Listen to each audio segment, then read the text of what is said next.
I'm Goldy Hyder. I'm President and CEO of the Business Council of Canada.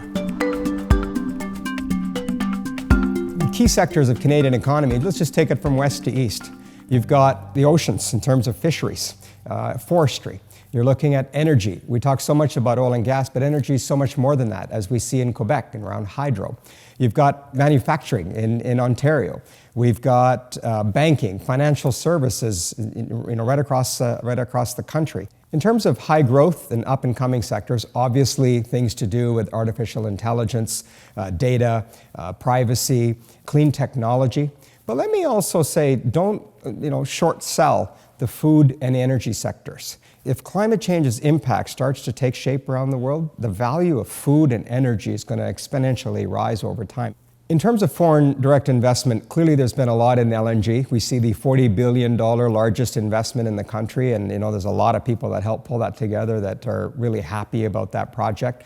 I think we're going to continue to see investment in our emerging sectors as well, in terms of what's happening in Montreal, in Toronto, and Alberta, all around artificial intelligence, gaming, so many other things that you don't make the front page of the news. And there's a lot of creativity that's taking place in Canada. We're getting to be known for being creative, which is a good brand to have in a world that's changing so fast.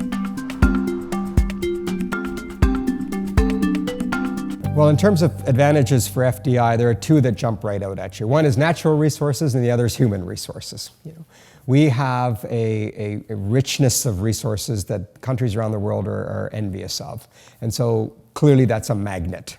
To have the mines that we do, to have the energy and the capacity that we do, that just speaks volumes to what people are in need of. On the human resources side, immigration has been the lifeblood of Canadian economic growth and prosperity. Canada is a very attractive place for international students to come.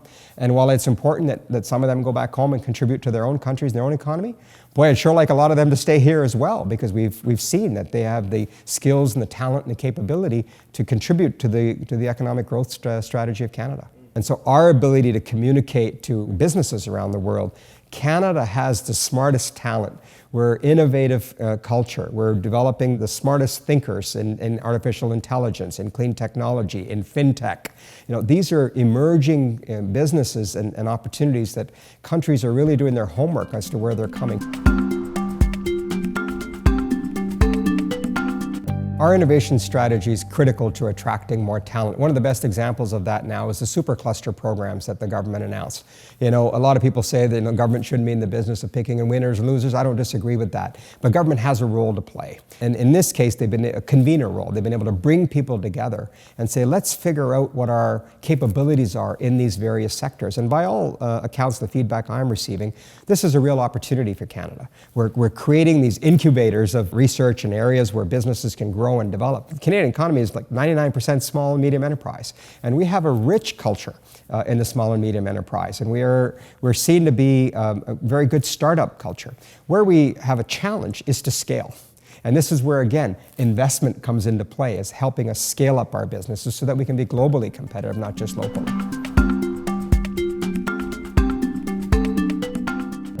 There are some misconceptions about foreign investment that I think are important, or explained and understood.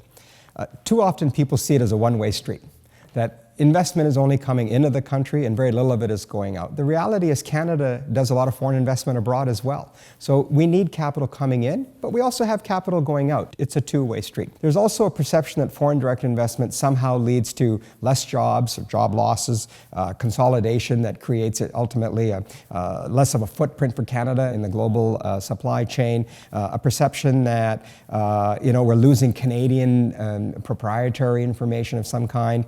This is not the case. Foreign direct investment in some ways the lifeline, the blood of an economy. Capital is necessary to innovate. Capital is necessary to have R&D. Capital is necessary to hire people. Capital is necessary to create new markets and to grow your business. And so without that, you're really treading water, if you will, whereas a foreign direct investment allows you to like surge ahead and gives you an opportunity to really grow your business and to grow the footprint of the country at a time in which size matters. And while we're a very large country geographically, we're not so large when it comes to our economy, and really we're facing a lot of competition there. And so we need to continue to stimulate that growth, and foreign direct investment allows you to do that. FDI has added value beyond just the capital. There are human relationships that take place here. There are lessons of best practices that take place here. Any CEO will tell you when a transaction's occurred, the hardest part was not the math. The hardest part is the cultural integration and the ability to learn from each other and get that right. But in that process, we're being exposed to different ways of doing things, different ways to run a business, different ways to manage employees, different ways to develop a growth strategy. That learning is essential. We don't have all the answers. No one country has all the answers. And Canada is well positioned, given our inclusive culture, given our diversity, given our diaspora that comes from all over the world. The linkages that we're able to do is really be an incubator for that kind of investment and that kind of growth. And we should be positioned in marketing ourselves as a truly reliable partner, a reliable platform in a world of tremendous unreliability. Canada can be the hub. We have access to North America. We have access to 500 million people in the Asia Pacific. We have access to another 500 million people in Europe. This is a unique platform for foreign investment to form and take shape, but also leverage the diversity and the richness of our culture here. And that's a two-way street again. We learn from them, they learn from us. Canada's economy is growing, but again, we measure it as relatively to others. The question is, are we the best that we can be? And we believe that there's more that we can do to get to that place. Money has a lot of options. There are a lot of other countries in the world that are desperate to attract capital. We've been doing a very good job of it. But what we need to recognize is that it's a very competitive landscape, and countries are trying harder and harder to attract that capital because they do realize that capital is essential to being able to invest in your economy, invest in your people, invest in your resources, invest in innovation, invest in R&D. That's cash. You need cash to do that. The question of ease of doing business is central to any decision that people will make in terms of investment. The World Bank does these rankings. My message to Canadians and to Canadian regulators and governments is what may have worked 10 years ago or 20 years ago may not work today. In fact, is likely not working today. And so we need to be rigorous and robust in reviewing our regulations to ensure that they're achieving the intended outcome. We need to smarten up because money is mobile, talent is mobile, people are doing their homework. We want to be true to the message we're delivering that you can come to Canada, you can establish your business here. We will help you do it. We will make it easy. Will we give you free pass? No, we shouldn't. But there's a predictable regulatory regime that is competitive vis-a-vis other countries. Because as I said, there's so much choice out there now. We're a reliable partner. We're a reliable hub. We're a reliable platform. And you'll notice the emphasis on the word reliable because we're living in a world of unreliability. And so while I think Canada can be better in the things that we do, that's human nature. We all believe that we can be better. We should believe that.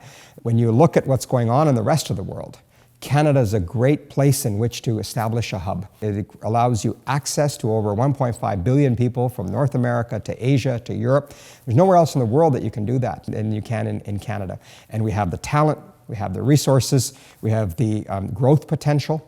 In addition to being a reliable partner and a reliable hub with a rule of law and a certain amount of predictability, there's no question that our natural resources are a magnet for foreign investment, as are our human resources, our talent. I think while we're proud of it, we undersell and underappreciate just how important it is for businesses to come to one place and have talent that allows you to say, I can help you get back to other parts of the world. And being that hub and that linkage is a brand that I think we want to continue to promote because while Canadians are nice, and that's our brand globally, I think we can be more successful if we're able to turn that into Canadians are smart, Canadians are creative. Canada offers a hub for global business. That will really help us escalate our economy to the next level.